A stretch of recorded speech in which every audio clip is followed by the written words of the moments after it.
বিচার চাই, নৈরাজ্য নয়। বাংলার মর্যাদা রক্ষার কথা তুলে ধরে সোচ্চার হলেন বাংলার শিল্পী, সাহিত্যিক, বুদ্ধিজীবীরা।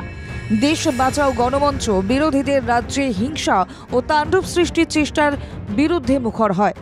17 দিন পেরিয়ে গেলেও কেন অভিযুক্তদের শাস্তি হলো না, কেন সিবিআই তদন্তে সাফল্য পাচ্ছে না, তাই নিয়ে সোচ্চার হলেন তারা স্পষ্ট দাবি তোলেন, দেশ জুড়ে নিত্যদিনের নারী নির্যাতন ও নিপীড়নে এবার দাঁড়ি পড়ুক, কঠোর শাস্তির মাধ্যমে ধর্ষকদের শাস্তি হোক। কিন্তু বাংলার ঘটনাকেই সামনে রেখে যেন নৈরাজ্য সৃষ্টির চেষ্টা না হয়। বৃহস্পতিবার প্রেস ক্লাবে সাংবাদিক সম্মেলনের আয়োজন করা হয়।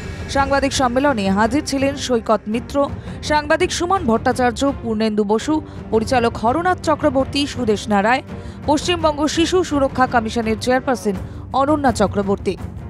হরনাথ চক্রবর্তীর মতে, এই ধরনের ঘটনায় নিন্দার ভাষা নেই। চিকিৎসককে হত্যা ও নির্যাতনের তদন্ত হোক, শাস্তি পাক নির্যাতনকারীরা, কিন্তু সেই ঘটনার জন্য যেন হাসপাতালে রোগীদের ভোগান্তি না হয়।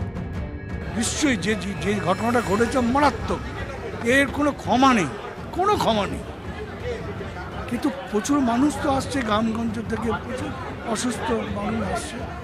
যদি আন্দোলনটার সাথে সাথে কিছু ডক্টর, কিছু ছাত্র ওই পরিষেবাটা একটু বজায় রাখে, তাহলে মনে হয় এই আন্দোলনটা যতদিন চলে তাদের কারোর কোনো অসুবিধা হবে না, আর আমরা সুবিচারের জন্য আমরা অপেক্ষাও করতে পারব।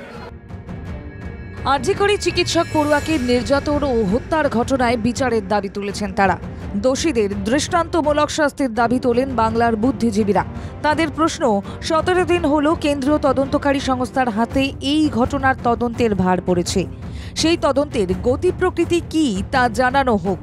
দ্রুত তদন্ত শেষ করে দোষীদের শাস্তির দাবি তোলেন তারা।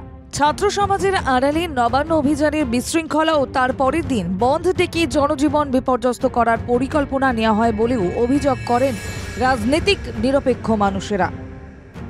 অফিসিয়ালি সই করছে না, কিন্তু তারা কাজ করছে এবং আন্দোলনটা কিন্তু অনেকখানি বিভক্ত। ভেতরে আন্দোলনটা বিভক্ত। একটা বড় দল মনে করছে যে কাজে ফিরে যাওয়া উচিত, অনেক দিন হয়ে গেল, কিন্তু কিছু অংশের ডাক্তার তারা কিছুতেই এটাকে শেষ হতে দিচ্ছে না, এবং তার পিছনে কিন্তু রাজনৈতিক মদত অবশ্যই আছে। রাষ্ট্রপতি আরজি করের নিন্দা করেছেন, তার সেই অবস্থানকে সমর্থন করেও পরিচালক সুদেশনা রায় প্রশ্ন তোলেন, রাষ্ট্রপতি দ্রৌপদী মুর্মু কেন মণিপুর বা হাথরাস নিয়ে মুখ খোলেননি।